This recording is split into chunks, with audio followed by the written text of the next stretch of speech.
مگر اس نے زبان سے ایک لفظ نہیں نکالا اور خاموشی سے اپنے قدم باہر کی طرف بڑھا دیے۔ ایسے کیوں دیکھ رہے ہو؟ جیسے میں نے کوئی بہت بڑا گناہ کر دیا ہو۔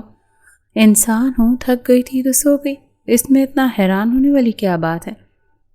دعا نے اس کی خاموش نظروں کی تپش کو محسوس کرتے ہوئے خود ہی صفائی دینا شروع کر دی تھی۔ حالانکہ حمزہ نے تو ابھی منہ سے کچھ کہا بھی نہیں تھا۔ میں نے تو کچھ کہا ہی نہیں ہے دعا۔ اب اگر تمہارا ضمیر خود ہی تمہیں ملامت کر رہا ہے تو اس میں میرا کیا قصور؟ حمزہ نے دروازے کے پاس رک کر مڑ کر اسے دیکھا۔ اس کے لہجے میں وہ ٹھہراؤ تھا جو دعا کو ہمیشہ تیش دلاتا تھا۔ تمہاری یہ خاموشی تمہارے الفاظ سے زیادہ زہریلی ہوتی ہے۔ میں جانتی ہوں تم یہی سوچ رہے ہوگے کہ یہ کیسی لڑکی ہے جو ظہر کے وقت سو کر اٹھ رہی ہے۔ دعا نے تل ملا کر کہا اور صوفے پر دھپ سے بیٹھ گئی۔ جو تم خود سوچ رہی ہو وہ بھی میں سوچ رہا ہوں، بس فرق اتنا ہے کہ میں وقت ضائع کرنا پسند نہیں کرتا۔ اللہ حافظ۔ حمزہ نے ایک مختصر سا جواب دیا اور باہر نکل گیا۔ اسے واقعی اس وقت دعا سے بحث کرنے میں کوئی دلچسپی نہیں تھی، کیونکہ اسے اپنی نماز کی فکر تھی۔ دعا اسے جاتے ہوئے دیکھتی رہی۔ اسے غصہ آ رہا تھا کہ وہ اسے نظر انداز کیسے کر سکتا ہے۔ وہ ہمیشہ اسے ایک چھوٹی اور نادان لڑکی سمجھ کر چھوڑ دیتا تھا۔ کیسا عجیب انسان ہے، نہ ہنستا ہے نہ ڈھنگ سے بات کرتا ہے، بس ہر وقت اپنی شرافت کا روب جماتا رہتا ہے۔ دعا نے بڑبڑا کر خود کلامی کی، جبکہ اس کے دل کے کسی کونے میں یہ احساس ضرور جاگا تھا کہ حمزہ کی شخصیت میں وہ روب ہے جو اسے خاموش کر دینے کے لیے کافی تھا۔ دوسری طرف حمزہ مسجد کی طرف جاتے ہوئے یہی سوچ رہا تھا کہ دعا کب تک اپنی زندگی کو اس لاپرواہی کی نظر کرے گی۔ اس کے لیے دعا ایک ایسی الجھی ہوئی پہیلی تھی جسے وہ سلجھانا تو چاہتا تھا، مگر اس کی ضد اسے قریب نہیں آنے دیتی تھی۔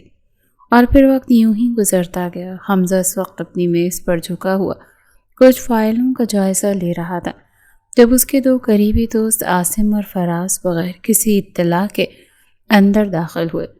یار حمزہ، کبھی تو اس کام کے جال سے باہر نکلو۔ پوری جوانی ان فائلوں میں دفن کرنے کا ارادہ ہے کیا؟ فراز نے صوفے پر نیم دراز ہوتے ہوئے قہقہ لگایا۔ کام ہی انسان کی پہچان ہے فراز، اور ویسے بھی مجھے فارغ بیٹھنا پسند نہیں۔ حمزہ نے سر اٹھائے بغیر جواب دیا تھا۔ اس کی سفید شرٹ کی آستینیں کوہنیوں تک مڑی ہوئی تھی اور اس کے چہرے پر گہری سنجیدگی تھی۔ پہچان تو ٹھیک ہے بھائی، مگر یہ بتاؤ کہ تمہاری زندگی میں کوئی رنگ کب آئے گا؟ کوئی گرل فرینڈ، نہ کوئی لیٹ نائٹ پارٹیز، آخر تم کس مٹی کے بنے ہو؟ عاصم نے حیرت سے اسے دیکھتے ہوئے کہا۔ وہ دونوں حمزہ کے بچپن کے دوست تھے اور اس کی حد سے بڑھی ہوئی شرافت سے ہمیشہ پریشان رہتے تھے۔ رنگ اللہ کی دی ہوئی نعمتوں میں ہیں عاصم، اور رہی بات گرل فرینڈ کی تو مجھے اپنی عزت اور وقت دونوں پیارے ہیں۔ میں کسی کے جذبات کے ساتھ کھیلنا پسند نہیں کرتا۔ حمزہ نے پین میز پر رکھا اور ٹیک لگا کر بیٹھ گیا۔ اس کی آنکھوں میں وہ ٹھہراؤ تھا جو سامنے والے کو لاجواب کر دیتا تھا۔ اسی لمحے اس کی نئی سیکرٹری مایا کافی کا مگ لے کر اندر داخل ہوئی۔ وہ کافی ماڈرن لڑکی تھی اور حمزہ کی وجاہت سے متاثر ہوئے بغیر نہ رہ سکی۔ سر آپ کی کافی، مایا نے میز کے قریب آتے ہوئے کہا، اور کپ رکھتے وقت جان بوجھ کر اس نے اپنا ہاتھ حمزہ کے ہاتھ سے مس کر دیا۔ مایا نے ایک لمحے کے لیے اپنا ہاتھ وہیں روکا، جیسے وہ حمزہ کا رد عمل دیکھنا چاہتی ہو۔ حمزہ کو لگا جیسے کسی نے اس کے ہاتھ پر دہکتا ہوا کوئلہ رکھ دیا ہو۔ اس نے بجلی کی سی تیزی سے اپنا ہاتھ پیچھے کھینچا اور کرسی جھٹکے سے پیچھے کی۔ تمہارا دماغ تو ٹھیک ہے مایا؟ فائل رکھتے وقت یا کافی دیتے وقت تمیز کا دامن ہاتھ سے کیوں چھوٹ جاتا ہے تمہارا؟ حمزہ کی گرجدار آواز پورے کیبن میں گونجی تھی۔ اس کی آنکھیں غصے سے سرخ ہو رہی تھیں اور ماتھے پر بل پڑ گئے تھے۔ سوری سر، وہ میرا مطلب وہ نہیں تھا، بس غلطی سے۔ مایا ہکلا کر رہ گئی تھی۔ اس نے سوچا بھی نہیں تھا کہ اتنی سی بات پر حمزہ اس طرح سے بفر جائے گا۔ غلطی ایک بار ہوتی ہے مایا، دوبارہ ایسی حرکت نہ ہو، ورنہ اس آفس میں تمہاری جگہ نہیں رہے گی۔ اب جاؤ یہاں سے۔ حمزہ نے سختی سے اشارہ کیا تو وہ گھبرا کر فوراً باہر نکل گئی۔ عاصم اور فراز جو یہ سب دیکھ رہے تھے دنگ رہ گئے تھے۔ یار حمزہ، وہ بیچاری تو بس کافی دے رہی تھی، تم نے تو اسے ایسے ڈانٹا جیسے اس نے کوئی قتل کر دیا ہو۔ تھوڑا سا تو نرم ہوا کرو۔ فراز نے اسے سمجھانے کی کوشش کی۔ نرم ہونا الگ بات ہے فراز، مگر کسی کو یہ حق دینا کہ وہ حد پار کرے، یہ مجھے گوارا نہیں۔ حیا صرف عورتوں کے لیے نہیں مردوں کے لیے بھی ہے۔ حمزہ نے ابھی بھی غصے سے سانس لیتے ہوئے جواب دیا تھا۔ وہ دونوں دوست خاموش ہو گئے تھے۔ وہ جانتے تھے کہ حمزہ شاہ اپنی اقدار پر کبھی سمجھوتا نہیں کرے گا، چاہے وہ گھر ہو یا آفس۔ اس کا کردار ایک ایسی کھلی کتاب تھی جس پر کوئی داغ نہیں تھا۔ حمزہ نے ایک لمبا سانس لیا اور دوبارہ فائلوں کی طرف متوجہ ہو گیا، مگر اس کے ذہن میں ایک پل کے لیے دعا کا خیال آیا، جو گھر میں اتنی لاپرواہ تھی۔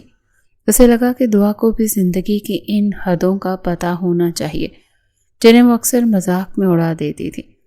شام کے سائے گہرے ہو رہے تھے جب حمزہ کی کالی چمچماتی گاڑی بنگلے کے پورچ میں آ کر رکی۔ وہ تھکا ہارا مگر ہمیشہ کی طرح حشاش بشاش گاڑی سے نکلا۔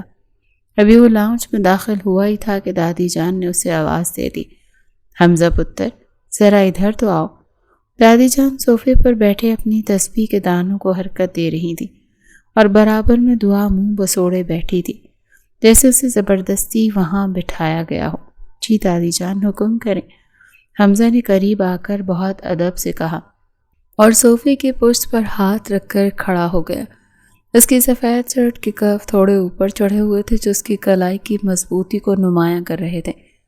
دیکھو بیٹا، میری کچھ دوائیاں ختم ہو گئی ہیں اور دعا کو بھی اپنے کسی پروجیکٹ کے لیے سامان لینا ہے، تم ذرا اسے ساتھ لے جاؤ اور یہ سب کام نمٹا لاؤ، دادی جان نے بڑے اطمینان سے کہا۔ تو دعا اچھل کر کھڑی ہو گئی۔ دادی جان میں ڈرائیور کے ساتھ چلی جاؤں گی، مولوی صاحب کے ساتھ جانے کی کیا ضرورت ہے، یہ تو راستے بھر مجھے تبلیغ ہی کرتے رہیں گے۔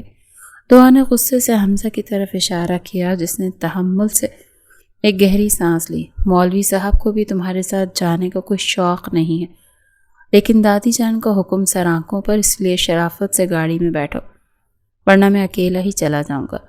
حمزہ نے اپنی گاڑی کی چابی انگلی پر گھماتے ہوئے اسپاٹ لہجے میں کہا۔ تو دعا کو مزید آگ لگ گئی۔ آپ دیکھ رہی ہیں دادی جان اس کا لہجہ؟ دعا نے پیر پٹخا مگر دادی جان کے ایک اشارے پر اسے خاموش ہونا پڑا۔ تھوڑی ہی دیر کے بعد دونوں گاڑی میں موجود تھے۔ حمزہ بہت مہارت سے گاڑی چلا رہا تھا جبکہ دعا شیشے سے باہر دیکھ رہی تھی۔ گاڑی میں ایک عجیب سا تناؤ تھا جسے دور کرنے کے لیے دعا نے ہاتھ بڑھا کر اسٹیریو آن کرنا چاہا، مگر حمزہ نے بجلی کی سی تیزی سے اس کا ہاتھ بیچ میں ہی جکڑ لیا۔ میرا ہاتھ چھوڑو حمزہ، یہ کیا بدتمیزی ہے؟ دعا نے تڑپ کر اپنا ہاتھ چھڑانا چاہا مگر حمزہ کی گرفت کسی لوہے کے شکنجے جیسی تھی۔ اس نے ایک لمحے کے لیے گاڑی سڑک کے کنارے روکی اور مڑ کر دعا کی آنکھوں میں جھانکا جہاں صرف غصہ تھا۔ یہ گاڑی میری ہے اور یہاں وہ ہوگا جو مجھے پسند ہے۔ شور شرابہ سننا ہے تو اپنی پارٹیوں میں سنا کرو، یہاں خاموشی ہی رہے گی۔ حمزہ کی آواز میں وہ گرج تھی کہ دعا کا سانس ایک پل کے لیے رک گیا۔ اس نے پہلی بار حمزہ کو اتنے قریب سے اور اتنے غصے میں دیکھا تھا۔ اس کے باوجود اس کے وجود سے اٹھنے والی پرفیوم کی خوشبو دعا کے حواسوں پر چھانے لگی تھی۔ تم ایک جاہل اور بدتمیز انسان ہو جسے عورتوں سے بات کرنے کی تمیز بھی نہیں ہے، دعا نے کانپتی آواز میں کہا تو حمزہ نے ایک تمسخرانہ مسکراہٹ کے ساتھ اس کا ہاتھ چھوڑ دیا۔ تمیز انہیں سکھائی جاتی ہے جو تمیز کے دائرے میں رہنا جانتے ہوں دعا۔ اب اگر دوبارہ ہاتھ ہلایا تو یاد رکھنا میں تمہیں یہیں سڑک کے بیچوں بیچ اتار دوں گا۔ حمزہ نے دوبارہ گاڑی سٹارٹ کی اور خاموشی سے سڑک پر نظریں جما دی۔ دعا نے غصے سے اپنا ہاتھ مسلا تھا جہاں حمزہ کی انگلیوں کے نشان ابھی بھی سرخ ہو رہے تھے۔ وہ سمجھ نہیں پا رہی تھی کہ یہ شخص ایک لمحے میں اتنا سخت کیسے ہو جاتا ہے۔ تمہیں کیا لگتا ہے کہ تم مجھے ڈرا لو گے؟ میں کسی سے نہیں ڈرتی، سمجھے تم؟ دعا نے خود کو مضبوط کرتے ہوئے کہا تو حمزہ نے آئینی مسکاخ دیکھا۔ ڈرنا ہے تو اللہ سے ڈرو دعا، مجھ سے ڈرنے کی ضرورت نہیں ہے، بس میری حدود کا احترام کرنا سیکھ لو۔ حمزہ کا لہجہ دھیما تھا مگر اس میں وہی پرانی کاٹ موجود تھی۔ مارکیٹ پہنچ کر بھی حمزہ کا رویہ وہی رہا۔ وہ 2 قدم آگے چل رہا تھا اور دعا کسی فرما بردار بچی کی طرح اس کے پیچھے تھی۔ اسے حیرت ہو رہی تھی کہ جو دکاندار دوسروں سے بدتمیزی کر رہے تھے وہ حمزہ کے ایک اشارے پر سیدھے ہو رہے تھے۔ حمزہ کی شخصیت میں وہ روب تھا جو الفاظ کا محتاج نہیں تھا۔ واپسی پر دعا نے ہمت کر کے وہ پوچھنا چاہا جو وہ کب سے سوچ رہی تھی، تمہاری کوئی گرل فرینڈ کیوں نہیں ہے؟ کیا تمہیں کوئی لڑکی پسند نہیں آتی یا تم واقعی پتھر کے بنے ہوئے ہو؟ حمزہ نے ایک سرد آہ بھری اور اسٹیئرنگ پر اپنی گرفت مضبوط کر لی۔ پسند اور ناپسند کے درمیان حیا کی ایک دیوار ہوتی ہے دعا، اور میں اس دیوار کو گرانا پسند نہیں کرتا۔ رہی بات لڑکی کی، تو جس دن کوئی ایسی ملی جو میری روح کو چھو سکے، اس دن اسے اپنی زندگی بنا لوں گا۔ کچے رشتے کرنا میری فطرت میں نہیں ہے۔ دعا خاموش ہو گئی تھی۔ اسے حمزہ کے اس جواب نے سوچنے پر مجبور کر دیا تھا۔ وہ پہلی بار محسوس کر رہی تھی کہ حمزہ صرف ایک مولوی ٹائپ مرد نہیں ہے، بلکہ اس کی اپنی ایک گہری سوچ اور مضبوط کردار ہے جس تک پہنچنا ہر کسی کے بس کی بات نہیں ہے۔ اور آخر کار وہ دونوں گھر بھی پہنچ گئے۔ گھر آتے ساتھ دعا اپنے کمرے میں چلی گئی اور حمزہ دادی جان کے ساتھ ڈرائنگ روم میں ہی بیٹھ کر باتیں کرنے لگا۔ اور پھر یہیں سے ہی اسے اپنی ماں سے معلوم ہوا کہ کل ان کی کزن کی بیٹی ملتان سے لاہور آ رہی ہے، شاید اس نے اپنا کوئی کام کرنا ہے۔ اگلی صبح ہوتے ہی گھر میں ایک عجیب چہل پہل تھی، کیونکہ علیزے اپنے کام کے سلسلے میں ایک دن قیام کے لیے آئی تھی۔ علیزے کافی ماڈرن لڑکی تھی اور اس کی نظریں پہلے ہی لمحے حمزہ شاہ کی وجاہت پر ٹکی ہوئی تھی۔ دعا سیڑھیوں کے پاس کھڑی یہ منظر دیکھ رہی تھی جہاں علیزے صوفے پر بیٹھی حمزہ سے زبردستی بات کرنے کی کوشش کر رہی تھی۔ حمزہ صوفے پر دور بیٹھا اخبار کی سرخیوں میں گم تھا۔ اس کے چہرے پر وہی مخصوص سنجیدگی تھی جو کسی بھی غیر عورت کی موجودگی میں مزید گہری ہو جاتی تھی۔ حمزہ، سنا ہے آپ کا بزنس بہت پھیل گیا ہے۔ مجھے تو یقین نہیں آتا کہ آپ اتنے کم وقت میں اتنے کامیاب ہو گئے ہیں۔ علیزے نے تھوڑا قریب ہوتے ہوئے چہک کر کہا تو حمزہ نے اخبار سے نظریں ہٹائے بغیر صرف سر ہلانے پر اکتفا کیا۔ کامیابی اللہ کا فضل ہے علیزے، اس میں میرا کوئی کمال نہیں۔ حمزہ کا لہجہ سپاٹ اور رسمی تھا اور اس نے اپنی حد واضح کر دی تھی، مگر علیزے شاید ہار ماننے والوں میں سے نہیں تھی۔ دعا کو اپنی جگہ کھڑے ہوئے ایک عجیب سی بے چینی محسوس ہو رہی تھی۔ اسے علیزہ کا حمزہ کے اتنا قریب بیٹھنا اور اسے حمزہ کہہ کر پکارنا بالکل زہر لگ رہا تھا۔ کتنی بے شرم لڑکی ہے، پہلی بار آئی ہے اور ایسے گھل مل رہی ہے جیسے برسوں کی شناسائی ہو۔ دعا نے اپنے دوپٹے کے پلو کو انگلیوں پر مروڑتے ہوئے خود کلامی کی۔ اسے سمجھ نہیں آ رہا تھا کہ اسے غصہ کیوں آ رہا ہے۔ آخر حمزہ سے اس کا رشتہ ہی کیا تھا سوائے ایک کزن کے۔ اسی لمحے علیزے نے ہمت کی اور حمزہ کے قریب میز پر پڑی اس کی فائل اٹھانے کے لیے ہاتھ بڑھایا۔ وہ شاید حمزہ کی مدد کرنا چاہتی تھی۔ لائی حمزہ، میں ان پیپرز کو ترتیب دے دیتی ہوں، آپ تھکے ہوئے لگ رہے ہیں۔ علیزے کی انگلیاں حمزہ کی فائل کو چھونے ہی والی تھی کہ حمزہ نے ایک جھٹکے سے فائل اپنی طرف کھینچ لی اور اس کی نظریں علیزے کے چہرے پر کسی خنجر کی طرح گڑ گئیں۔ میرا کام میری ذمہ داری ہے علیزے، اور مجھے اپنی چیزوں میں کسی کی مداخلت پسند نہیں ہے۔ بہتر ہوگا آپ مہمان بن کر آئی ہیں تو مہمان بن کر ہی رہیں۔ حمزہ کی آواز میں وہ سرد مہری اور غصہ تھا کہ علیزے کا ہاتھ ہوا میں ہی رک گیا اور اس کا چہرہ ایک دم سفید پڑ گیا۔ دعا جو دور کھڑی تھی یہ سب دیکھ رہی تھی۔ اس کے دل میں ایک دم ٹھنڈک سی پڑ گئی تھی۔ اس کے لبوں پر ایک فاتحانہ مسکراہٹ آئی اور اس نے سکون کا ایک لمبا سانس لیا۔ واہ حمزہ شاہ، آج پہلی بار تمہارا یہ غصہ مجھے بہت بھلا لگا ہے۔ دعا نے دل ہی دل میں سوچا اور بڑے ٹہلتے ہوئے انداز میں ڈرائنگ روم میں داخل ہوئی۔ ارے علیزے، تم ابھی تک یہیں بیٹھی ہو؟ چچی جان کچن میں تمہارا انتظار کر رہی ہیں، شاید وہ تمہیں کچھ کہنا چاہتی ہیں۔ دعا نے جان بوجھ کر علیزے کو وہاں سے ہٹانے کے لیے جھوٹ بولا تھا۔ او اچھا، میں ابھی جاتی ہوں، علیزے نے اپنی خفت مٹانے کے لیے جلدی سے کہا اور وہاں سے پیر پٹکتی ہوئی نکل گئی۔ اب ڈرائنگ روم میں صرف حمزہ اور دعا رہ گئے تھے۔ حمزہ نے ایک نظر دعا پر ڈالی جو اس وقت کافی خوش نظر آ رہی تھی۔ بڑی جلدی آئی ہو امی کا پیغام لے کر، یا یہ تمہارا اپنا کوئی نیا ڈرامہ ہے؟ حمزہ نے فائل بند کرتے ہوئے طنزیہ نظروں سے اسے دیکھا۔ میرا ڈرامہ ہو یا سچ، کم از کم اس چپکو سے تو جان چھوٹی تمہاری۔ تمہیں تو میرا شکریہ ادا کرنا چاہیے، دعا نے صوفے کے بازو پر بیٹھ کر شوخی سے کہا تو حمزہ کے لبوں پر ایک نامحسوس سی مسکراہٹ آ گئی، مگر اس نے فوراً اسے چھپا لیا۔ شکریہ کی کیا بات ہے؟ میں اپنا دفاع خود کرنا جانتا ہوں، چاہے وہ کوئی باہر کا ہو یا گھر کا۔ حمزہ نے اٹھتے ہوئے اسے جتایا اور اپنی مخصوص چال چلتا ہوا کمرے سے باہر نکل گیا۔ دعا اسے جاتے ہوئے دیکھتی رہی۔ اسے اندازہ ہو گیا تھا کہ حمزہ جتنا دوسروں کے لیے سخت ہے، اتنا ہی اپنی ذات کے گرد بھی ایک مضبوط دیوار رکھتا ہے، اور اب اس کا جی چاہ رہا تھا کہ وہ دیکھے کہ اس دیوار کے پیچھے کیا چھپا ہے۔ حمزہ کے جانے کے بعد لاؤنج میں ایک عجیب سی خاموشی چھا گئی تھی، مگر یہ خاموشی پرسکون نہیں تھی، بلکہ اس میں ایک تناؤ تھا جو دعا کو کشمکش میں مبتلا کر رہے تھے۔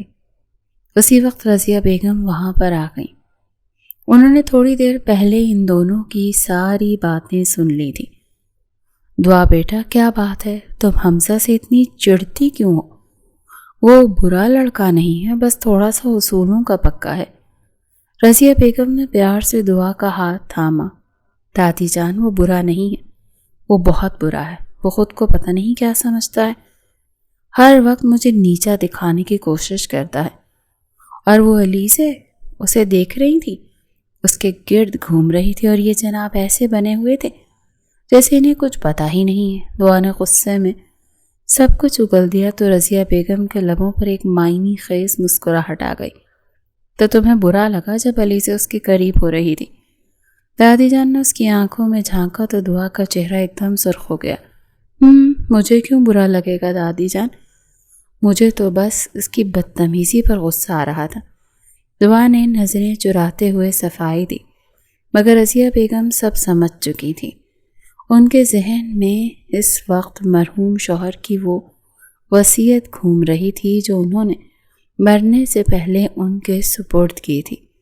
دعا سنو بیٹا، میں نے ایک فیصلہ کیا ہے۔ تمہارے دادا کی خواہش تھی کہ تم دونوں کی شادی ہو جائے۔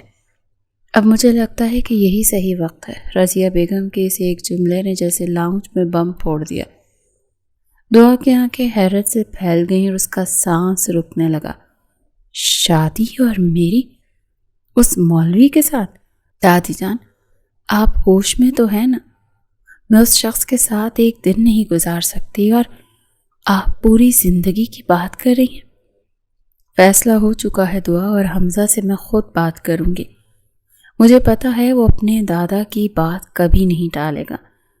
رضیہ بیگم نے فیصلہ کن انداز میں کہا اور اٹھ کر اپنے کمرے کی طرف بڑھ گئی، جبکہ دعا وہیں نڈھال ہو کر رہ گئی تھی۔ اسے یقین نہیں آ رہا تھا کہ اس کی زندگی کا سب سے بڑا ڈرانا خواب حقیقت بننے جا رہا ہے۔ رات کے پچھلے پہر حمزہ اپنے کمرے کی بالکنی میں کھڑا تھا، مگر وہ اکیلا نہیں تھا۔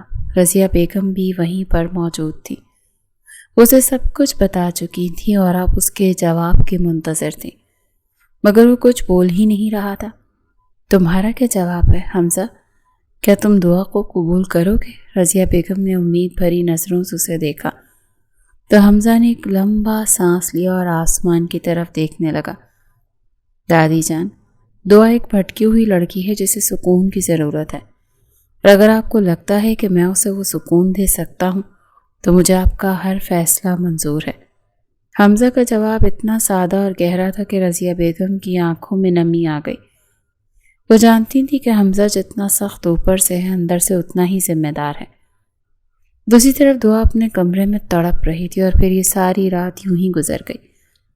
اگلے دن ایک نیا سورج طلوع ہوا تھا جس نے دعا کو مزید اداسی کی دلدل میں دھکیل دیا۔ کالج کا کیفیٹیریا ہمیشہ کی طرح طالب علموں کے شور و غل سے گونج رہا تھا، مگر دعا ایک کونے والی میز پر سر جھکائے بیٹھی اپنی کافی کے مگ میں چمچ ہلا رہی تھی۔ اس کے چہرے پر ہوائیاں اڑی ہوئی تھیں اور آنکھیں بتا رہی تھیں کہ وہ رات بھر نہیں سوئی۔ اس نے ساری کہانی سنا کر خاموشی اختیار کر لی تھی۔ دعا یار، تم پچھلے آدھے گھنٹے سے اس کافی کا قتل کر رہی ہو، آخر ہوا کیا ہے؟ کوئی زلزلہ آ گیا کیا؟ مریم نے حیرت سے پوچھا تو دعا نے ایک ٹھنڈی آہ بھری اور اپنی سرخ آنکھیں اٹھا کر اسے دیکھا۔ زلزلہ نہیں مریم، پوری قیامت آ گئی ہے۔ دادی جان نے فیصلہ کر لیا ہے کہ میرا نکاح حمزہ سے ہوگا، وہی حمزہ جسے میں ایک پل برداشت نہیں کر سکتی۔ دعا کی آواز رند گئی تھی اور اس نے میز پر مکہ مارا تھا۔ کیا؟ حمزہ شاہ سے، وہ جو اتنا ہینڈسم اور وجیح ہے؟ یار دعا، تم تو خوش قسمت ہو، وہ تو پورے شہر کا کرش ہے، لڑکیاں اس کے ایک اشارے پر مرنے کو تیار ہوتی ہیں۔ مریم نے آنکھیں پھیلا کر کہا تو دعا کا پارا مزید ہائی ہو گیا۔ تم پاگل تو نہیں ہو گئی ہو؟ وہ ہینڈسم ہوگا اپنے لیے، میرے لیے تو وہ ایک چلتا پھرتا قید خانہ ہے۔ اس کی زندگی میں کوئی رنگ ہے؟ بس ہر وقت نماز روزہ اصولوں کی باتیں کرتا رہتا ہے۔ وہ میری ساری آزادی چھین لے گا، میں اس کے ساتھ دم گھٹ کر مر جاؤں گی۔ دعا نے روحانسی ہو کر کہا، دیکھو دعا، تم اسے غلط سمجھ رہی ہو، صرف سادگی پسند ہے، اور 5 وقت کا نمازی ہونا کوئی گناہ تو نہیں، بلکہ یہ تو اس کی خوش قسمتی ہے کہ وہ اتنا سلجھا ہوا ہے۔ تم اس کی آنکھیں دیکھی ہیں، کتنا وقار ہے ان میں۔ مریم نے اسے سمجھانے کی کوشش کی، مگر دعا تو جیسے کچھ سننے کو تیار ہی نہ تھی۔ وقار نہیں، وہ تکبر ہے۔ وہ مجھے ہمیشہ ایک نادان بچی سمجھتا ہے، اور اب دادی جان اسے میرے سر تھوپ رہی ہیں۔ میں یہ نکاح کبھی نہیں ہونے دوں گی۔ میں آج ہی گھر جا کر اسے بتا دوں گی کہ وہ خود اس رشتے سے انکار کر دیں، کیونکہ میں تو دادی جان کی بات نہیں ٹال سکتی، مگر وہ تو ایک مرد ہے نا، وہ تو کہہ سکتا ہے نا۔ دعا اپنے بیگ کو کاندھے پر ڈالا اور پرعزم انداز میں اٹھ کر کھڑی ہوئی۔ گھر پہنچتے ہی دعا کا سامنا حمزہ سے ہوا، جو لاؤنج میں صوفے پر بیٹھا لیپ ٹاپ پر کوئی کام کر رہا تھا۔ اس کے بال تھوڑے بکھرے ہوئے تھے اور وہ بہت مصروف دکھائی دے رہا تھا۔ دعا نے گہرا سانس لیا اور سیدھی اس کے سامنے جا کر کھڑی ہو گئی۔ حمزہ، مجھے تم سے بات کرنی ہے، ابھی اور اسی وقت، دعا نے غصے سے کہا تو حمزہ نے بہت اطمینان سے اپنا لیپ ٹاپ بند کر کے ٹیک لگا لی۔ یہ فرمائیے دعا بیبی، آج سورج کس طرف سے نکلا ہے کہ آپ کو مجھ سے بات کرنے کی ضرورت پڑ گئی؟ حمزہ کے لہجے میں وہی پرانا سا ٹھہراؤ تھا جو دعا کو ہمیشہ آگ لگاتا تھا۔ تمہیں پتہ ہے نا کہ دادی جان نے کیا فیصلہ کیا ہے؟ وہ ہمارا نکاح کرنا چاہتی ہیں۔ دعا نے سیدھا مدعا بیان کیا تو حمزہ کے چہرے پر کوئی تبدیلی نہیں آئی۔ ہاں مجھے پتہ ہے، اور میں نے اپنی رضامندی بھی دے دی، حمزہ نے کاندھے اچکاتے ہوئے کہا، جیسے یہ کوئی معمولی سی بات ہو۔ تمہارا دماغ تو ٹھیک ہے نا حمزہ؟ تم نے ہاں کیسے کر دی؟ کیا تمہیں نظر نہیں آتا کہ ہم دونوں میں زمین آسمان کا فرق ہے؟ تم ایک الگ دنیا کے انسان ہو، میں بالکل الگ، ہماری زندگیوں کا تو کوئی میل ہی نہیں ہے۔ دعا نے چلا کر کہا، فرق مٹانے کے لیے ہی تو نکاح کیا جاتا ہے دعا۔ رہی بات دنیا کی، تو میری دنیا میں تمہارے جیسے بھٹکے ہوئے لوگوں کی بہت ضرورت ہے۔ حمزہ نے اٹھ کر اس کے قریب قدم بڑھایا۔ اس کی لمبائی دعا کے سامنے اسے مزید پرکشش بنا رہی تھی۔ تم مجھے سدھارنے کے خواب دیکھنا چھوڑ دو حمزہ، میں کبھی نہیں بدلوں گی، اور میں تمہیں وارننگ دے رہی کہ تم خود دادی جان سے کہہ دو کہ تمہیں یہ رشتہ منظور نہیں ہے، ورنہ میں تمہاری زندگی جہنم بنا دوں گی۔ دعا نے اس کی آنکھوں میں آنکھیں ڈال کر دھمکی دی تو حمزہ کے لبوں پر ایک فاتحانہ اور گہری مسکراہٹ آ گئی۔ اس نے اپنا ہاتھ دعا کے برابر دیوار پر رکھا اور اس کی طرف تھوڑا جھک گیا۔ زندگی جہنم بنانا تو بہت آسان ہے دعا، کبھی اسے جنت بنانے کی کوشش کرنا۔ رہی بات انکار کی، تو حمزہ شاہ ایک بار جو فیصلہ کر لے اس سے پیچھے نہیں ہٹتا۔ اب چاہے تم خوشی سے ملو یا رو کر، یہ نکاح تو ہو کر رہے گا۔ حمزہ کا لہجہ اتنا حتمی تھا کہ دعا کے پاس کہنے کو کچھ نہیں بچا۔ اسے وہیں چھوڑ کر اپنے کمرے کی طرف بھاگ گئی تھی، جبکہ حمزہ اسے جاتے ہوئے دیکھتا رہا۔ اس کی آنکھوں میں ایک عجیب سی چمک تھی، جیسے وہ اس مشکل چیلنج کو قبول کر چکا ہے۔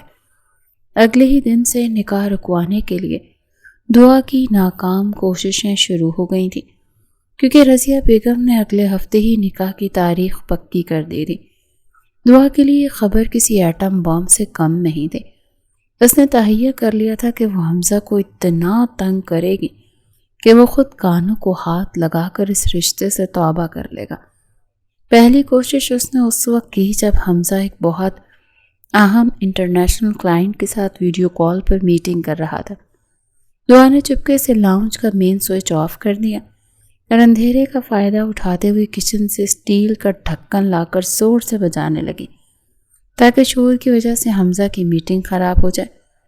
یہ کیا بدتمیزی ہے دعا، لائٹ کیوں بند کی ہے اور یہ شور کیسا ہے؟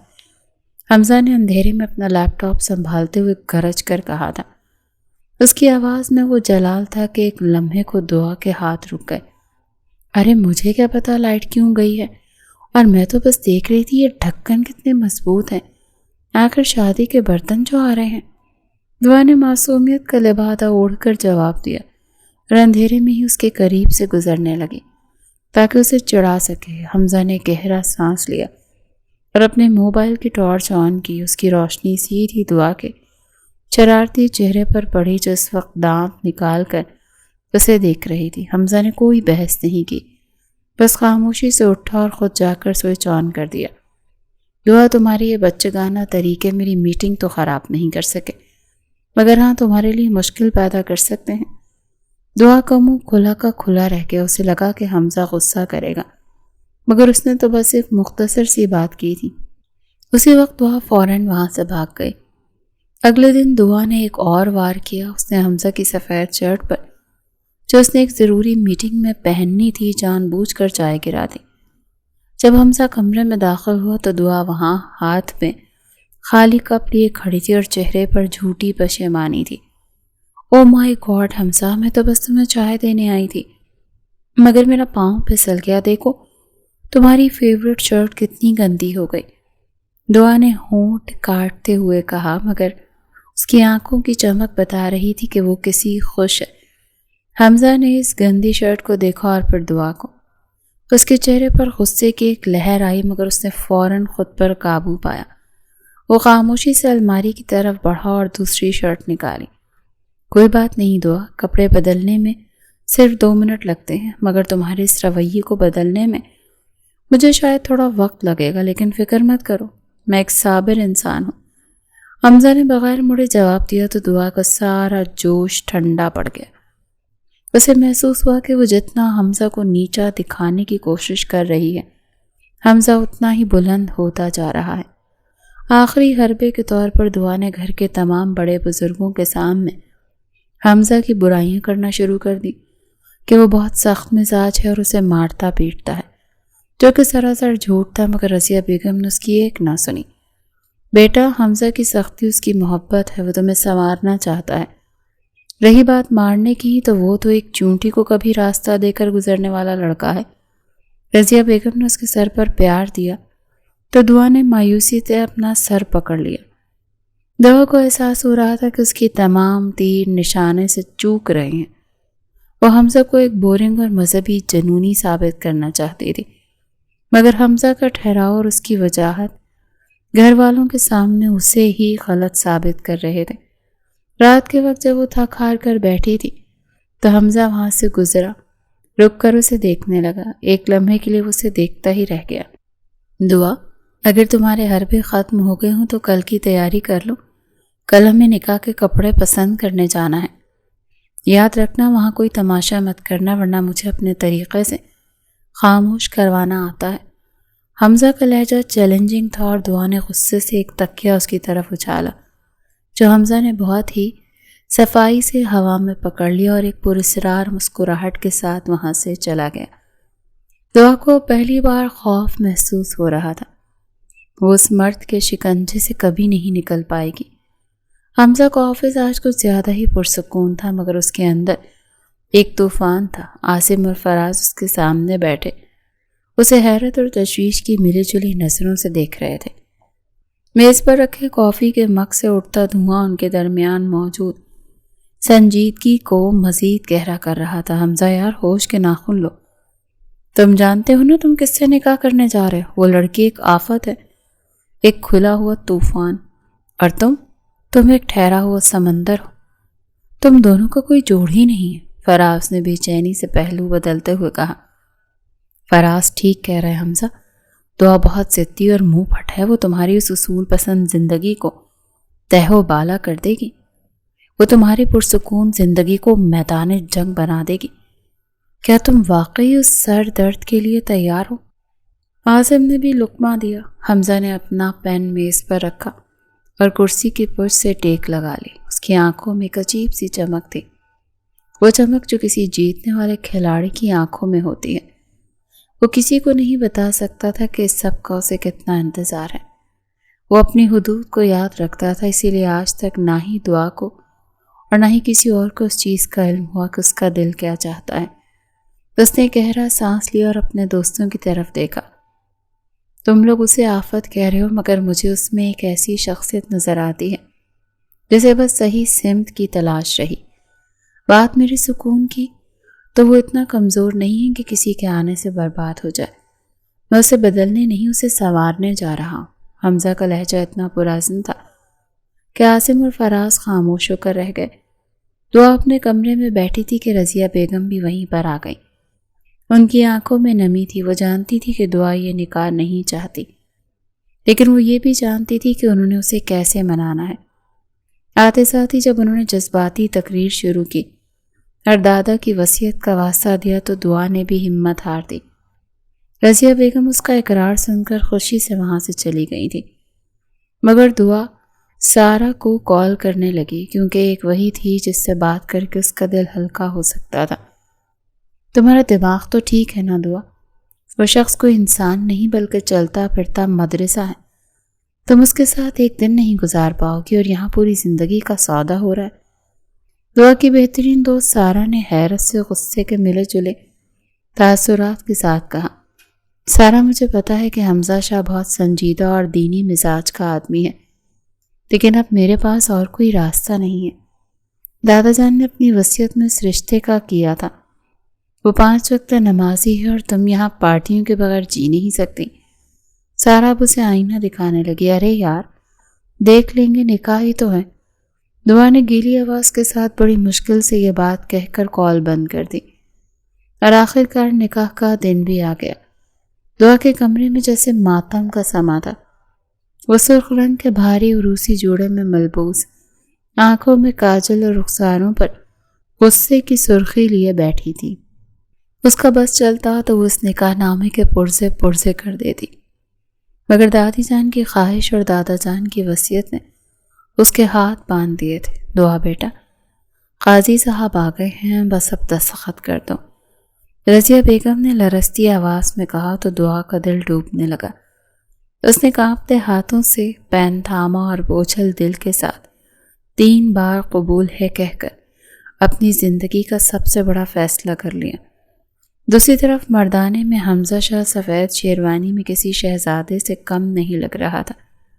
اس کے چہرے پر ایک فاتحانہ سکون تھا، جیسے اس نے وہ قلعہ فتح کر لیا ہو جس کی اسے مدتوں سے خواہش تھی۔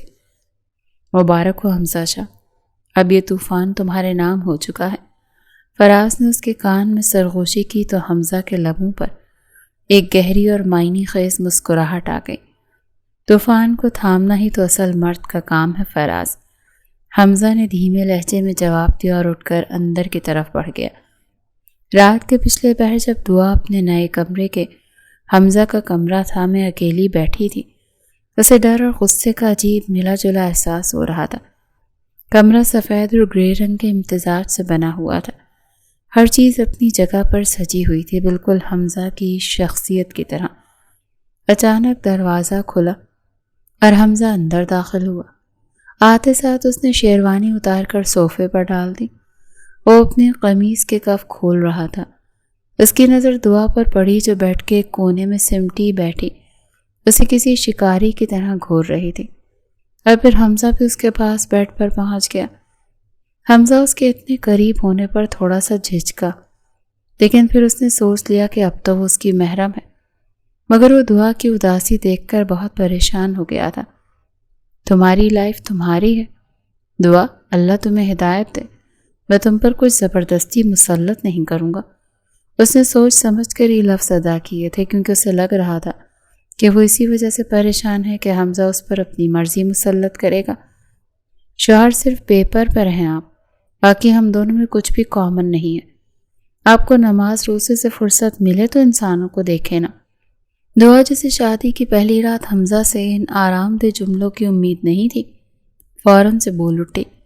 حمزہ اس کا غصہ سمجھ نہیں پایا، پھر حمزہ نے آہستہ سے اس کے ماتھے پر بکھری زلفوں کو پیچھے ہٹایا۔ اس کی انگلیاں دعا کی نرم جلد کو چھو رہی تھی۔ دعا کی سانسیں تھم گئی۔ اس نے کبھی سوچا بھی نہیں تھا کہ یہ سنجیدہ سا آدمی اتنا بولڈ اور رومانٹک بھی ہو سکتا ہے؟ حمزہ نے ایک جھٹکے سے اس کا بازو تھاما اور اسے اپنی طرف کھینچا تو دعا اس کے سینے سے جا لگی. اسے حمزہ کے دل کی دھڑکن صاف سنائی دے رہی تھی جو غیر معمولی طور پر تیز تھی. زبان پر قابو رکھنا سیکھو دعا. اب تم صرف ایک کزن نہیں ہو، میری بیوی ہو. اور حمزہ شاہ اپنی عزت کی حفاظت کرنا بھی جانتا ہے اور اسے حد میں رکھنا بھی. حمزہ کی آواز میں وہ جذباتی شدت اور سختی تھی کہ دعا کا سانس سینے میں اٹک گیا. تم مجھ پر روب نہیں جما سکتے، میں تم سے نہیں ڈرتی. دعا نے اس کی آنکھوں میں آنکھیں ڈال کر کہنا چاہا مگر اس کی آواز کانپ رہی تھی، وہ اس کی باہوں میں تڑپ رہی تھی. ڈرانے کا شوق تو مجھے بھی نہیں ہے دعا. میں تو بس تمہیں یہ بتانا چاہتا ہوں کہ اب تمہاری ہر شرارت، ہر ضد اور ہر سانس پر صرف میرا حق ہے. اس نے اسے باہوں میں جکڑے ہوئے کہا. پھر اس کے ماتھے پر گرے ہوئے بالوں کی لٹ کو پیار سے پیچھے کرتے ہوئے اس کے چہرے کے اتنا قریب ہوا کہ دعا کو اس کی سانسوں کی تپش اپنے رخساروں پر محسوس ہونے لگی تھی. دعا نے اپنا چہرہ دوسری طرف پھیر لیا مگر اس کے دل کی دھڑکنیں اب بغاوت کر رہی تھیں. اسے پہلی بار احساس ہوا کہ حمزہ ایک ایسا مرد ہے جس کی خاموشی میں بھی ایک ایسی کشش ہے جو اسے آہستہ آہستہ اپنی گرفت میں لے رہی تھی. اچھا جا کر چینج کر لو، اب سے نئی زندگی کا باقاعدہ آغاز ہوگا اور یاد رکھنا اب یہاں وہی ہوگا جو میں چاہوں گا. حمزہ نے اسے چھوڑتے ہوئے کہا اور خود بیلکنی کی طرف بڑھ گیا جبکہ دعا وہیں بیٹھی اپنی دھڑکتی ہوئی نبض کو سنبھالنے کی کوشش کر رہی تھی. تھوڑی دیر بعد کمرے کی مدھم پیلی روشنی میں حمزہ کا وجود دعا کو کسی تراشے ہوئے شاہکار جیسا لگ رہا تھا. وہ بیلکنی کا دروازہ بند کر کے واپس پلٹا تو اس کے قدموں کی چاپ دعا کے دل کی دھڑکنوں سے تال میل کھا رہی تھی. دعا نے گھبرا کر اپنی نظریں جھکا لیں اور اپنے ہاتھ کی انگلیوں کو زور سے مسلنے لگی. تمہیں کیا لگا تھا دعا کہ میں صرف ایک خشک مزاج انسان ہوں جسے زندگی کے رنگوں سے کوئی سروکار نہیں؟ حمزہ نے بیٹھ کے قریب آ کر بہت ہی دھیمے لہجے میں پوچھا. اس کی آواز میں اب وہ پرانی سختی نہیں تھی بلکہ ایک عجیب سی مٹھاس اور گہرائی تھی جو دعا کے اعصاب پر جادو سے کر رہی تھی. دعا نے کوئی جواب نہیں دیا تھا. حمزہ نے جھک کر اس کے دونوں ہاتھ اپنے مضبوط ہاتھوں میں تھام لیے تھے. اس کے لمس کی تپش دعا کے پورے وجود میں ایک سنسنی کی طرح دوڑ گئی تھی. تم نے ہمیشہ مجھے قید خانہ سمجھا ہے نا، لیکن کبھی اس قید خانے کے اندر جھانک کر دیکھا ہے کہ وہاں تمہارے لیے کتنی جگہ ہے؟ حمزہ نے اس کا چہرہ اپنی انگلیوں کی پوروں سے اوپر اٹھایا. اب ان دونوں کے درمیان فاصلہ اتنا کم تھا کہ دعا کو حمزہ کی آنکھوں میں اپنے آنکھ صاف دکھائی دے رہے تھے. ان آنکھوں میں اب وہ بیزاری نہیں تھی بلکہ ایک ایسی بے پناہ شدت اور اپنائیت تھی کہ دعا کا سانس سینے میں قید ہو کر رہ گیا تھا.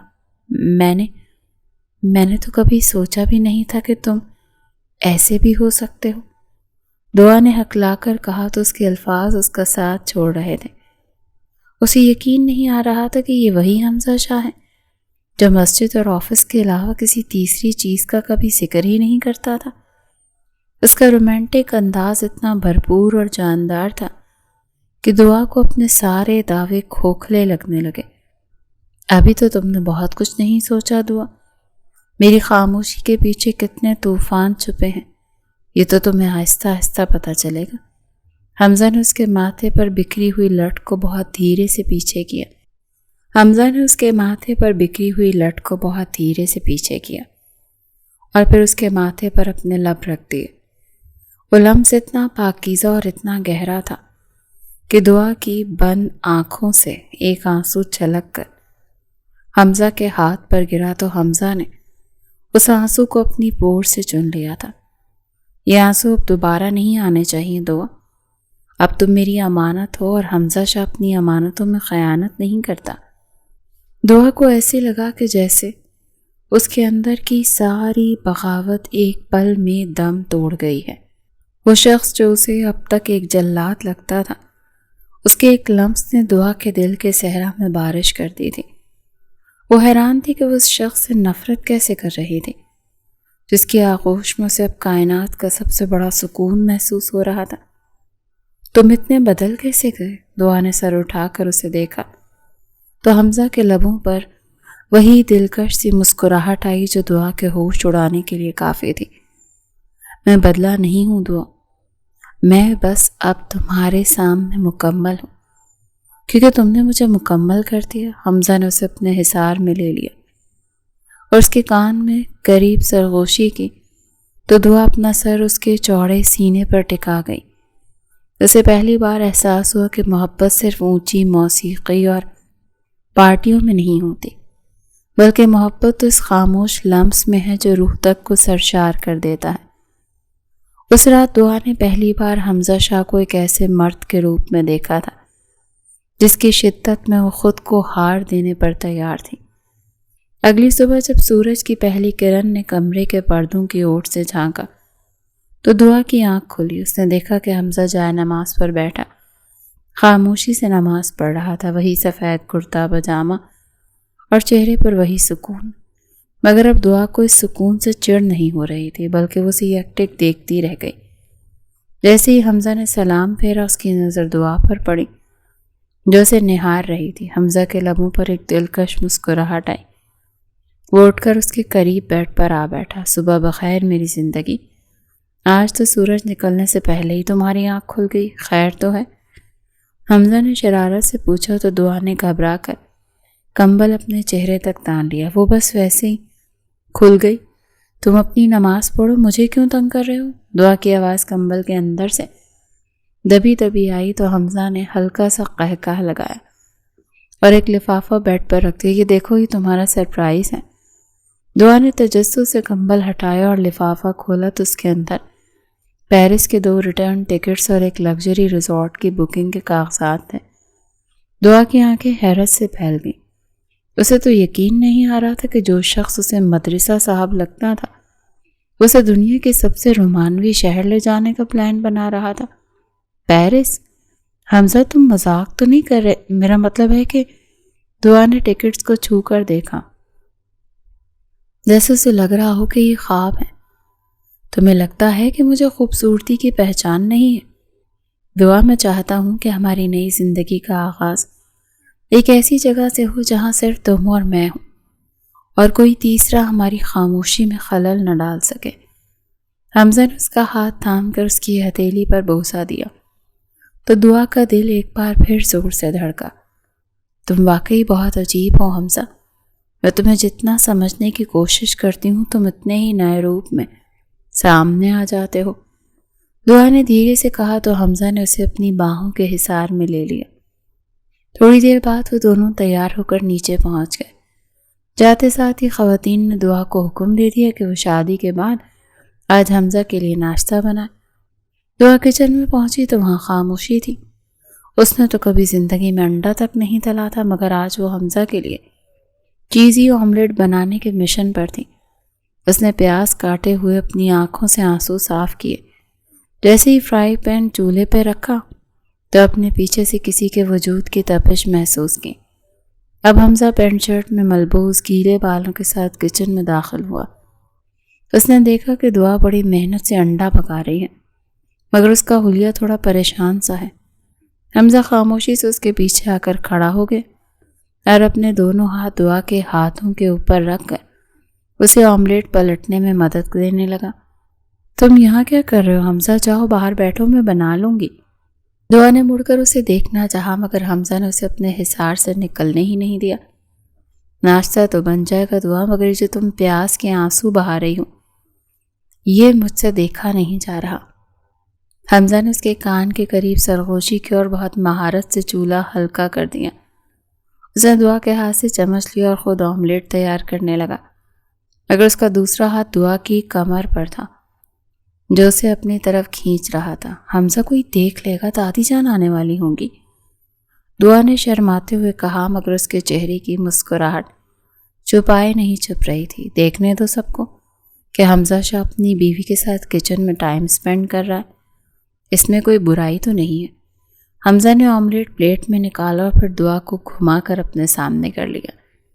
کچن کی اس مدھم روشنی اور ناشتے کی خوشبو کے درمیان ان دونوں کی نظریں ایک بار پھر ٹکرائیں تو حمزہ نے جھک کر اس کی ناک پر لگا ہوا تھوڑا سا آٹا اپنی انگلی سے صاف کر دیا۔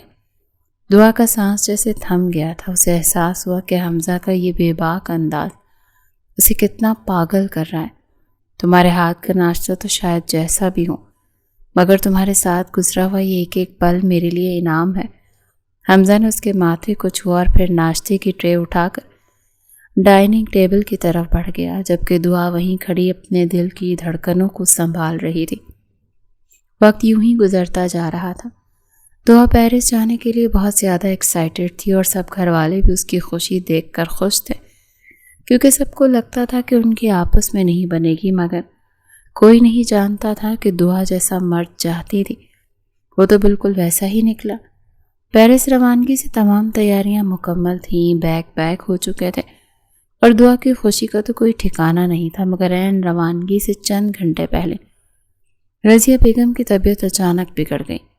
ڈاکٹر نے بتایا کہ محض تھکن اور بلڈ پریشر ہے، مگر حمزہ اپنی دادی کو اس حال میں چھوڑ کر جانا نہیں چاہتا تھا۔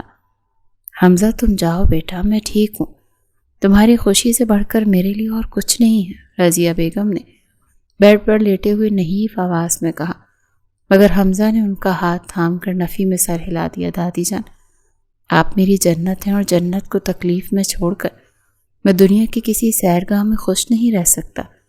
پیرس کہیں بھاگا نہیں جا رہا، ہم پھر کبھی چلے جائیں گے۔ دعا جو دور کھڑی سب سن رہی تھی، اس کا دل حمزہ کی اس عظمت پر قربان ہونے لگا۔ اسے افسوس تو تھا کہ اس کا خواب ادھورا رہ گیا، مگر حمزہ کی اپنے بڑوں کے لیے یہ محبت دیکھ کر اس کے دل میں حمزہ کا مقام مزید بلند ہو گیا تھا۔ رات کے وقت جب گھر میں خاموشی چھا گئی تو دعا اپنے کمرے میں آئی تو دیکھا کہ حمزہ بیلکنی میں کھڑا تھا۔ وہ خاموشی سے اس کے پاس جا کر کھڑی ہو گئی۔ سوری دعا، تمہارا دل ٹوٹ گیا ہوگا، میں نے تمہیں بہت بڑے خواب دکھائے تھے، حمزہ نے مڑے بغیر افسردگی سے کہا۔ دعا نے ہمت کی اور پہلی بار خود آگے بڑھ کر حمزہ کا بازو تھاما۔ دل نہیں ٹوٹا حمزہ، بلکہ مجھے فخر ہے کہ میرا شوہر اتنا باکردار ہے، اور ویسے بھی پیرس تو صرف ایک جگہ ہے، اگر تم ساتھ ہو تو یہ گھر بھی میرے لیے پیرس سے کم نہیں۔ حمزہ نے حیرت سے مڑ کر دعا کو دیکھا، اس کی آنکھوں میں نمی اور ہونٹوں پر مسکراہٹ تھی، تو اس نے دعا کو کھینچ کر اپنے سامنے کیا اور اس کی کمر کے گرد بازو حمائل کر لیا۔ اچھا، تو میری بیوی اب اتنی سمجھدار ہو گئی ہے، تو پھر کیوں نہ ہم اپنا ہنی مون اسی گھر میں منائیں جہاں کوئی ہمیں ڈسٹرب کرنے والا نہ ہو۔ حمزہ نے شرارت سے اس کے کان کے قریب سرگوشی کی تو دعا کا چہرہ شرم سے گلابی ہو گیا۔ اگلی شام حمزہ نے دعا کو ایک پیکٹ بھیجا جس میں سیاہ رنگ کا ایک انتہائی خوبصورت اور نفیس کام والا جوڑا تھا، ساتھ ایک نوٹ تھا، آج رات چھت پر تمہارا انتظار رہے گا، تیار ہو کر آنا۔ دعا نے جب وہ جوڑا پہنا اور ہلکا سا میک اپ کیا تو وہ خود کو آئینے میں پہچان نہیں سکی۔ سیاہ رنگ اس کی گوری رنگت پر غضب ڈھا رہا تھا۔ وہ دھڑکتے دل کے ساتھ چھت پر پہنچی جہاں حمزہ نے موم بتیوں اور پھولوں سے ایک چھوٹا سا گوشہ سجا رکھا تھا۔ حمزہ سفید قمیص کے اوپر کالے رنگ کی واسکٹ پہنے وہاں موجود تھا۔ اس کا وقار اور وجاہت آج اپنے عروج پر تھیں۔ جیسے ہی دعا سیڑھیاں چڑھ کر سامنے آئی تو حمزہ کی نظریں اس پر ٹھہر گئیں۔ وہ پلک جھپکنا بھول گیا تھا۔ ماشاء اللہ، آج تو چاند بھی تمہارے سامنے گھننا گیا ہے دعا۔ حمزہ نے اس کے قریب آ کر اس کا ہاتھ تھاما اور اسے بوسہ دیا۔ میں نے ہمیشہ تمہیں ایک ضدی لڑکی سمجھا تھا، مگر آج مجھے احساس ہو رہا ہے کہ تم میری زندگی کی سب سے خوبصورت حقیقت ہو۔ صرف خوبصورت؟ دعا نے شرارت سے پوچھا اور اس کی شرٹ کا بٹن ٹھیک کرنے لگی۔ تم نے تو کہا تھا کہ میں ایک آفت ہوں، ایک طوفان ہوں۔ تم وہ طوفان ہو جس نے میرے دل کی بستی کو اجاڑنے کے بجائے اسے آباد کر دیا ہے۔ حمزہ نے اس کا چہرہ اپنے دونوں ہاتھوں کے پیالے میں بھرا اور اس کی آنکھوں میں جھانکا جہاں اب صرف محبت کا ٹھاٹھے مارتا سمندر تھا۔ وہ رات ان دونوں کے لیے ایک نئی زندگی کا پیغام لے کر آئی تھی۔ دعا جو کبھی حمزہ سے بھاگتی تھی، اب اس کے حصار میں خود کو کائنات کی سب سے محفوظ عورت محفوظ کر رہی تھی۔ حمزہ نے اسے سکھا دیا تھا کہ شرافت اور دینداری کے ساتھ بھی ایک مرد کتنا رومانٹک اور پرکشش ہو سکتا ہے۔ 1.5 ماہ بعد، شادی کو 1.5 مہینہ گزر چکا تھا، مگر دعا کی طبیعت پچھلے 2 دن سے نڈھال تھی۔ وہی چلبلی دعا اب سارا دن بستر پر پڑی رہتی تھی اور کچن کی خوشبو سے اسے اکائیاں آنے لگتی تھی۔ حمزہ جو کہ اپنی بیوی کی ذرا سی تکلیف پر بھی بے چین ہو جاتا تھا، آج زبردستی اسے شہر کے سب سے بڑے اسپتال لے آیا تھا۔ حمزہ پلیز، میں ٹھیک ہوں، بس تھوڑی کمزوری ہے۔ تم بلا وجہ مجھے سفید دیواروں والے قید خانے میں لے آئے ہو، دعا نے اسپتال کے ویٹنگ ایریا میں بیٹھے ہوئے منہ بسوڑ کر کہا۔ اس کا چہرہ سرد تھا، مگر آنکھوں کی شوخی ابھی بھی برقرار تھی۔ خاموشی سے بیٹھی رہو جان، تمہاری اس تھوڑی سی کمزوری نے میرا سکون غارت کر رکھا ہے۔ جب تک ڈاکٹر تسلی نہیں دے دیتی ہم یہاں سے نہیں ہلیں گے، حمزہ نے سختی سے کہا، مگر اس کی نظروں میں چھپی فکر دعا سے ڈھکی چھپی نہیں تھی۔ تھوڑی دیر بعد جب وہ ڈاکٹر کے کیبن سے باہر نکلے تو حمزہ کے قدم زمین پر نہیں ٹک رہے تھے اور دعا کا چہرہ حیا کی سرخی سے تمتما رہا تھا۔ ڈاکٹر کی کہی ہوئی یہ بات کہ حمزہ کے کانوں میں رس کھول رہی تھی۔ مبارک ہو، آپ بابا بننے والے ہیں۔ گاڑی میں بیٹھتے ہی حمزہ نے اسٹیئرنگ تھامنے کے بجائے دعا کا ہاتھ اپنے دونوں ہاتھوں میں بھر لیا اور اسے یکٹک دیکھنے لگا، جیسے وہ ابھی بھی یقین کرنے کی کوشش کر رہا ہو۔ ایسے کیا دیکھ رہے ہو؟ دعا نے شرما کر نظریں جھکائیں تو حمزہ نے گہرا سانس لیا۔ دعا، تم نے میری زندگی کو مکمل کر دیا۔ مجھے یقین نہیں آ رہا کہ میرے اور تمہارے وجود کا ایک حصہ اس دنیا میں آنے والا ہے۔ حمزہ کی آواز جذبات سے بھاری تھی۔ اس نے جھک کر دعا کے ماتھے پر ایک طویل بوسہ ثبت کیا۔ گھر پہنچتے ہی حمزہ کا روپ بالکل بدل گیا۔ وہ جو کبھی اصولوں کی کتاب ہوا کرتا تھا، اب دعا کے پیچھے پیچھے ہاتھ میں دودھ کا گلاس اور پھلوں کی ٹرے لیے گھوم رہا تھا۔ حمزہ بس کرو، میں کتنا کھاؤں گی، میں پھٹ جاؤں گی، دعا نے بیڈ پر بیٹھتے ہوئے دہائی دی، جبکہ حمزہ اسے زبردستی سیب کاٹ کر کھلا رہا تھا۔ اب تم اکیلی نہیں ہونا دعا، اب تمہیں چھوٹی دعا کا بھی خیال رکھنا ہے، حمزہ نے شرارت سے کہا اور اس کے برابر بیٹھ گیا۔ چھوٹی دعا کیوں؟ مجھے تو چھوٹا حمزہ چاہیے، بالکل آپ کے جیسا، دعا نے لاڈ سے کہا تو حمزہ نے اس کا رخسار ہلکے سے تھپ تھپایا۔ بالکل نہیں، مجھے تو بیٹی چاہیے جو تمہاری طرح ضدی ہو، اور میں نے تو نام بھی سوچ لیا، حمزہ نے بڑے فخر سے اعلان کیا۔ اچھا، کیا نام سوچا ہے تم نے؟ دعا نے چھیڑا تو حمزہ کے لبوں پر ایک دلکش مسکراہٹ آ گئی۔ میں اس کا نام مناہل رکھوں گا۔ حمزہ نے اسے اپنے بازوں کے حصار میں لیا تو دعا نے اپنا سر اس کے مضبوط کاندھے پر ٹکا دیا۔ اور اگر بیٹا ہوا تو؟ دعا نے دھیمے سے پوچھا۔ اگر بیٹا ہوا تو اس کا نام شیر دل رکھوں گا، جو تمہاری طرح بڑے دل کا مالک ہوگا۔ جس طرح تم نے مجھے قبول کر لیا، اسی طرح وہ ہر چیز کو قبول کر لے گا۔ حمزہ نے اس کے کان کے قریب سرگوشی کی تو دعا حیا کے مارے اس کے سینے میں چھپ گئی۔ اس کی دھڑکنیں اب پہلے سے کہیں زیادہ تیز تھیں۔ حمزہ، تم واقعی بدل گئے ہو، اور تم نے مجھے بھی بدل دیا۔ دعا نے آنکھیں موند کر اس کی خوشبو کو اپنے اندر اتارا۔ میں نے تمہیں نہیں بدلا دعا، محبت نے ہمیں ایک کر دیا۔ اب نہ تم الگ ہو نہ میں، اب ہم ایک ہیں۔ حمزہ نے اسے مزید قریب کر لیا اور کمرے میں پھیلی خاموشی ان کے انکہی محبت کی داستان سنا رہی تھی۔ باہر چاند اپنی پوری آب و تاب سے چمک رہا تھا۔ دعا کو ایسا محسوس ہو رہا تھا کہ وہ دنیا کی خوش قسمت ترین عورت ہے۔ آج تک اس نے کبھی بھی حمزہ کو آپ کہہ کر مخاطب نہیں کیا تھا، نہ ہی حمزہ نے اس کے ساتھ زبردستی کی تھی، اور یہ چیز ہی دعا کو بہت اچھی لگی تھی کہ وہ اس پر کسی چیز میں زبردستی نہیں کرتا تھا۔ اب ان دونوں کی زندگی کا ایک نیا سفر شروع ہو چکا تھا جو بہت حسین تھا۔